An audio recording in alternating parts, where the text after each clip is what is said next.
శ్రీ గురుభ్యో నమః. శ్రీ మహాగణపతి నమః. కర్కాటక రాశి వారికి ముందుగా సంక్రాంతి శుభాకాంక్షలు. ఈ యొక్క సంక్రాంతి మీ యొక్క జీవితంలో కొత్త వెలుగులను తీసుకురావాలని, అదేవిధంగా మీ యొక్క పడుతున్నటువంటి కొన్ని కష్టాల నుండి విముక్తిని ఇవ్వాలని, కొత్త ఆశలతో చిగురింపజేయాలని చెప్పి, కొత్త ఆనందాలని పొందాలని చెప్పి నేను మనస్ఫూర్తిగా కోరుకుంటున్నాను. ఈ యొక్క సంక్రాంతి అంటే సంక్రాంతి పురుషుడు అంటే సూర్య భగవానుడు, సూర్యనారాయణ స్వామి అంటే నారాయణ ప్రతిరూపమే అన్నమాట. మనకు సూర్యుడి యొక్క ప్రభావం ఎలా ఉంటుందంటే ఈ యొక్క 9 గ్రహాలు ఏవైతే ఉన్నాయో అంటే 8 గ్రహాలు సూర్యుడిని వదిలేస్తే ఇక 8 గ్రహాల మీద సూర్యుడి యొక్క వెలుగు పడుతూ ఉంటుంది. అంటే భూమండలం మీద సూర్యుడు లేడు అంటే మనకు ప్రపంచం అంతమైపోయింది అని చెప్పి దాని అర్థం. అటువంటి పరిస్థితి ఇక సూర్య భగవానుడు మనకు కల్పిస్తున్నాడు.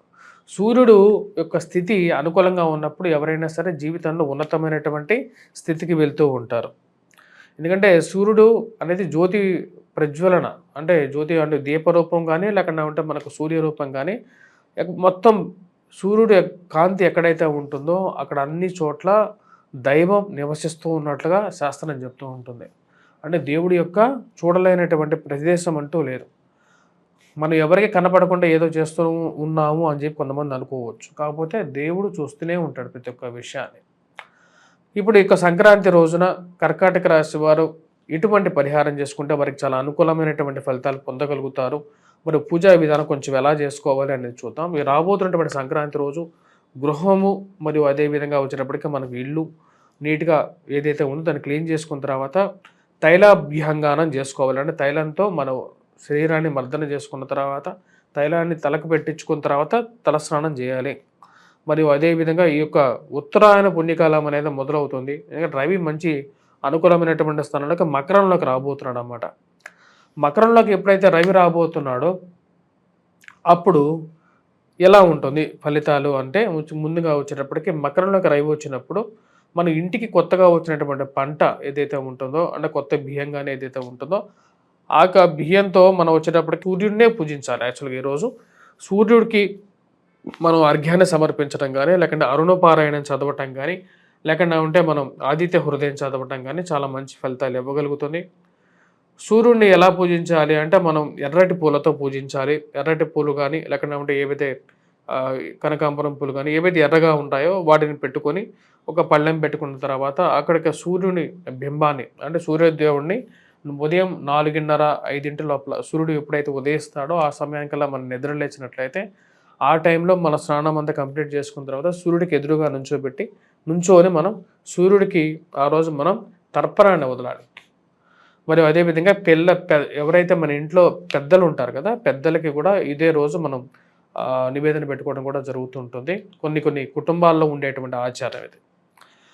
మరియు అదేవిధంగా మనకు కొత్తగా వచ్చినటువంటి పంట ఏదైతే ఉంటుందో ఆ పంటని ఈరోజు మనం అంటే పంట అంటే రైస్ కానీ లేకుండా ఏదైతే మనం పండిస్తామో దాంతో ఏదైనా ఒక పదార్థం చేసి సూర్యుడికి ఎక్కువగా తన యొక్క నివాసంగా ఉండేటువంటి కొన్ని గుణాలు కలిగినటువంటిది ఆవు నెయ్యి అన్నమాట. సో ఆవు నెయ్యితో దీపారాధన చేయటం అనేది చాలా మంచి ఫలితాన్ని ఇవ్వగలుగుతుంది. అన్నిటికన్నా శ్రేష్టమైనది ఆవు నెయ్యి. ఆవు నెయ్యితో దీపారాధన చేయటం అనేది సర్వశ్రేష్టం.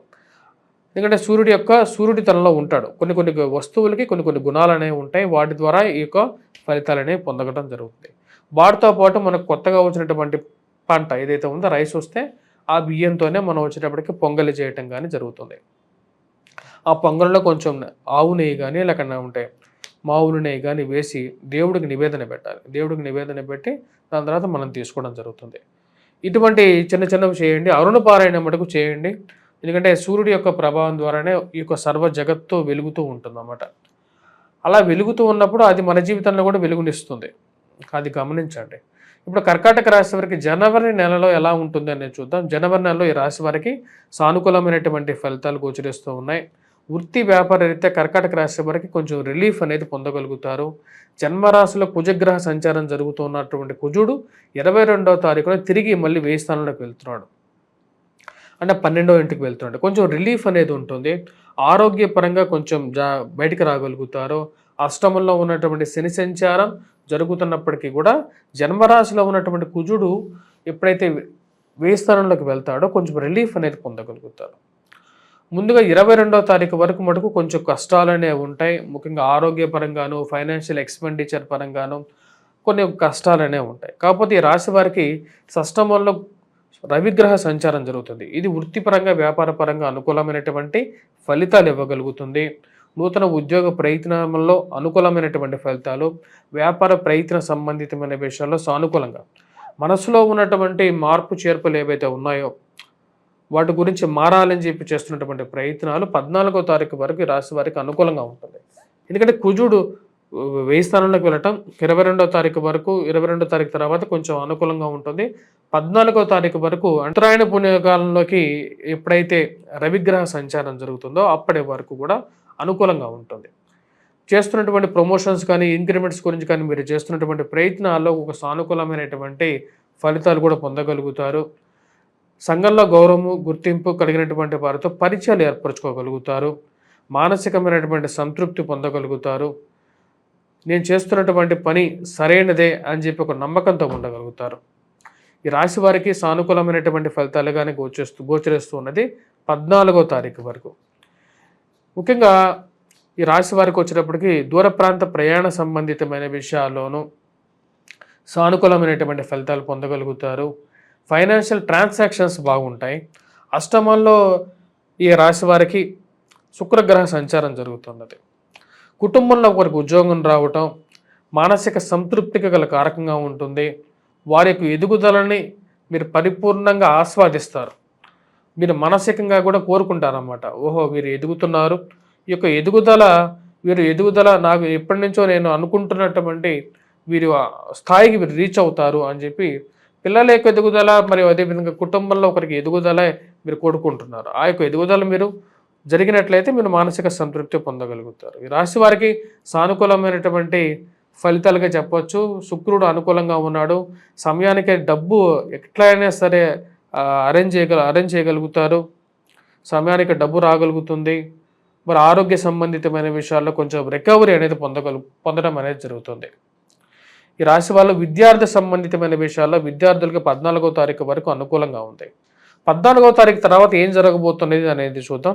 14వ తారీఖు తర్వాత రవి ఎప్పుడైతే ఉత్తరాయణ పుణ్యకాలంలోకి ప్రవేశించబోతున్నాడో 14వ తారీఖున ప్రవేశిస్తున్నాడో, సంక్రాంతి కూడా మనకు 14వ తారీఖు వస్తున్నది. ఇక ఉత్తరాయణ పుణ్యకాలంలో ఎప్పుడైతే రవి అనుకూలమైనటువంటి స్థితిలోకి వస్తున్నాడో అది ముఖ్యంగా వచ్చినప్పటికీ వైవాహిక జీవితంలో జీవిత భాగస్వామి ఆరోగ్య సంబంధితమైన విషయాలు కొంచెం జాగ్రత్తలు తీసుకోండి. కోపాన్ని తగ్గించుకొని మాట్లాడండి. కష్టాలు అనేవి అందరికీ వస్తాయి. మీ యొక్క శారీరక అసౌకర్యాన్ని వేరే వాళ్ళని నిందించద్దు. కోపాన్ని కొంచెం తగ్గించుకొని మాట్లాడితే మంచిది. అదేవిధంగా డబ్బు ఖర్చు పెట్టేటప్పుడు అధికమైనటువంటి ఖర్చు విషయంలో కొంచెం కంట్రోల్డ్గా ఉండాల్సినటువంటి ముఖ్యమైనటువంటి సూచన. ఈ రాశి వారికి అనుకూలమైనటువంటి స్థితిలో ఉన్నటువంటి రవి యొక్క స్థితి ఏదైతే ఉందో 14వ తారీఖు వరకు అనుకూలంగా ఉంటుంది. 14 నుంచి సరిగా లేదు, అంత అనుకూలంగా లేదు. ఈ నెల చివరిలో వచ్చేటప్పటికి మళ్ళీ రవి సానుకూలమైనటువంటి స్థితిలోకి వెళ్ళబోతున్నాడు. ఇది పూర్తి అనుకూలమైనటువంటి ఫలితాలు కూడా పొందగలుగుతారు. ఈ రాశి వారు చేసుకోవాల్సినటువంటి పరిహారాల్లో ముఖ్యంగా వచ్చేటప్పటికి కుజగ్రహ అంటే కుజుడు వేయి స్థానంలోకున్న అంటే 12వ ఇంట్లోకి వెళ్ళినా సరే, అంటే ఎప్పుడైతే మిథునంలోకి సంచారం చేసినా సరే అది పూర్తి అనుకూలమైనటువంటి ఫలితాలు అయితే ఇవ్వదు.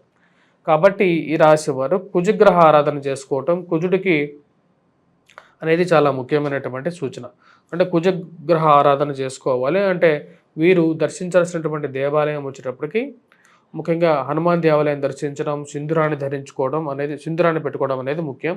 అరుణ పారాయణం చేయండి. ఎందుకంటే ఉత్తరాయణ పుణ్యకాలం మకర రాశిలోకి వచ్చినటువంటి సంక్రాంతి తర్వాత నుండి ఈ రాశి వారికి కొంచెం మిశ్రమంగా ఉంటుంది కాబట్టి అరుణ పారాయణం చేయండి ఎక్కువగా. యాక్చువల్గా వచ్చేటప్పటికి దేవారాధనలో సూర్యుడిని ఎక్కువగా పూజించినట్లయితే మనస్సులో ఉన్నటువంటి కోరిక, పేరు, ప్రతిష్టలు అన్నిటికీ మూలకారకం వచ్చేటప్పటికి సూర్య భగవానుడే కాబట్టి ఆ యొక్క పరిహారం అనేది చేసుకోండి. స్వస్తి.